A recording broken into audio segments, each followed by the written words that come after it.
They said your name once. And that was the last time anyone did. You were 12. Too young to understand the price of beauty, too old to be ignored. Your village hugged the edge of Anatolia like a secret. Olive trees, dust. You walked behind the cart barefoot, stumbling as your village shrank into the horizon. The salt of your tears had dried onto your cheeks like scars. You looked back once. Your home was already gone. Every step pulled the earth away from your heels. A mother who worked until her hands cracked. A father who once laughed before the taxes bled him dry. Then the men came on horseback. Not soldiers, not bandits, worse, buyers, smiling men with white teeth and eyes that weighed boys like cattle. They gave your father a pouch of coins. Gold towers. How to pour tea without sound. You were warned. Taste everything with your eyes. How to hold a blade like a prayer. Marble walls. The next morning, he was gone. No one spoke of it. The smell of roses and blood. You stared. A boy looked back, hollow and pale. His lips were bruised. His eyes, your eyes were wrong. Heavy. He didn't meet your eyes. Your mother did. Her scream wasn't loud, just long. It was a machine. Beautiful, brutal, polished with blood. They said it was an honor. That the Sultan's harem only took the most promising. You didn't know what that meant. You didn't want to know. They tied your wrists with silk. Soft, warm, like a lullaby. By dusk, you stopped crying. Ahead lay Constantinople. And somewhere inside it, your new name. You arrived at night. A gate taller than anything you'd ever seen opened without a sound.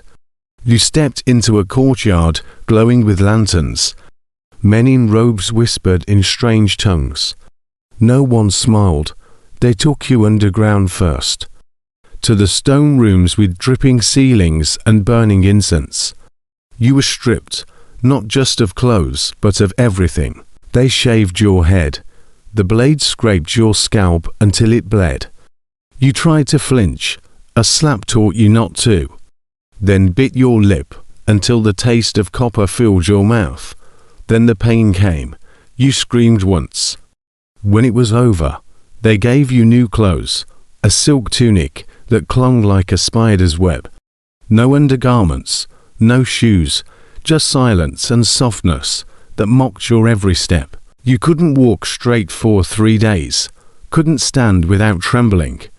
In a room with golden walls, they taught you how to bow. Food was served with poisoned edges. They gave you a mirror. Another boy cried himself to sleep beside you. You understood, then, this place was not a paradise. And you were being forged. You learned to keep your head lowered. Eyes on the marble, voice locked in your throat. They brought you to the inner palace, where the walls smelled of rosewater and secrets. You were no longer in the cellar. Now you lived among silk, gold, and danger. Concubines with jeweled fingers and daggered tongues. There were others, boys like you, girls in silence. Eunuchs in flowing robes who drifted like ghosts. The hierarchy was invisible but absolute. Their words were law, their punishment swift. One snapped his fan open, and the boy was dragged away for sneezing during prayer. The black-robed eunuch stood above all. Whispers traded in dark corners, smiles with knives behind them. Some of the older boys bullied the younger ones, stealing food, offering protection for favors. You never saw that boy again. You lay with one eye open, listening to the silence press against your chest. The consort she served smiled sweetly and had the girl's fingers broken. Everyone bowed in mourning the next morning. No one looked up. Another time, a girl spilled a drop of sherbet on a velvet cushion. There were alliances. Recite the names of 50 concubines in reverse. Watch, remember, serve, vanish. A warning, or an invitation. You learned to give up sleep. Sleep was dangerous. It dulled the senses. One evening, you found a bloody hairpin under your pillow. You never cried again after that. Each day you were tested.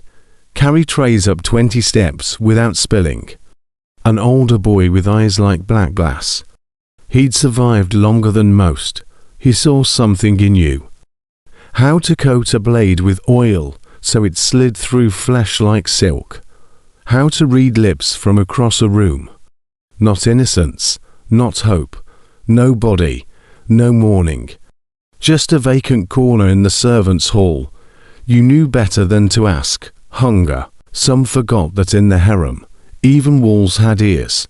She only said, "Let the boy be quiet. I'll decide if he's useful." Once, you saw a concubine smile at the prince too long. That night, she fell from a balcony. You realized the truth. Kindness was a liability. Beauty was a curse. Silence, obedience, and the right kind of fear, those were your tools now. You began to survive. You grew taller, thinner, sharper. Your footsteps became silent, your hands steadier. You spoke less, but when you did, you had already measured every word. You watched the others break. One by one. Some cried too loudly. Some trusted too easily. Someone laughed. Someone helped. You survived by becoming invisible, then by becoming necessary. One night, you met him, Kösem. You tipped the cup onto your own sleeve, said nothing. He taught you how to breathe in poison without flinching. Never be the smartest, he warned, just the last one standing. He became your shadow. You became his, until one day, he vanished. The black-robed eunuch said nothing. You lit no candle, you whispered no prayer. You sharpened your blade. Then came the turning point.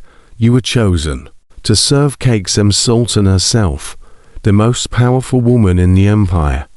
She didn't look at you when they brought you in. You were made to watch her baths, guard her sleep, taste her food. One evening, you caught it. The scent of crushed bitter almonds in the sherbet. Kösem noticed. That night, she summoned you. You drink death well, she murmured, your last. You were promoted, from a shadow to a whisper in her ear. But danger clung to you like perfume. A jealous servant slipped powder into your basin. Your eyes swelled shut. You couldn't breathe. You crawled to the courtyard, coughing blood, half blind. You never found out who. But you healed, slowly. Then you found the servant's hand hidden in the laundry, severed at the wrist, a gift from Kösem. You didn't thank her. You bowed deeper. Now, they listened when you spoke. They feared your silence more. You were no longer a child. You were a smiling blade.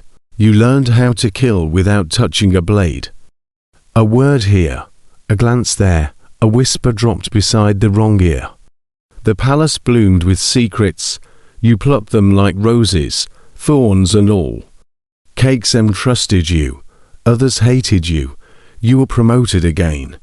Now you oversaw a ring of boy servants.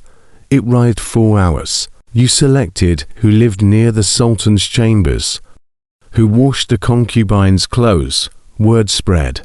Who disappeared. A boy from the laundry, weeping as he pulled the garrote. You twisted your wrist, reversed the grip, broke his jaw. One evening, a bowl of pomegranate seeds arrived at your door, sweet, perfect. You fed them to a stray cat. Another night, you woke to silk tightening around your throat. You didn't report him. You let the guards find the body. They stopped sending amateurs. They tried poison again, this time in rosewater. You drank half. Enough to stagger, not to die.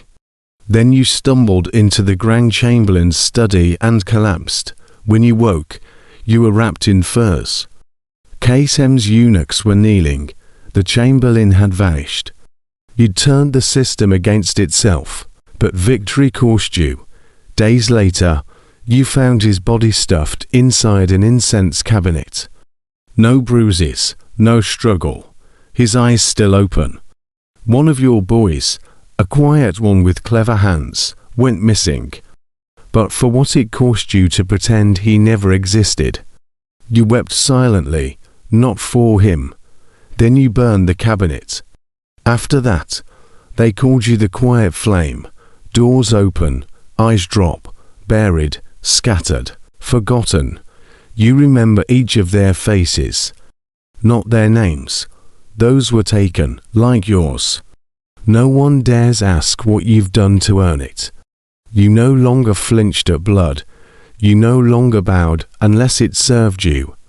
But yours has roots deep in the stone. A twisted knee from the garrote fight, a pale scar across your ribs, fingers that tremble when winter comes. You dined beside princes, smiled beside killers. The women of the harem greeted you with kohl-ringed eyes and veiled threats. You delivered names to cake, some true, some convenient. You played their games better.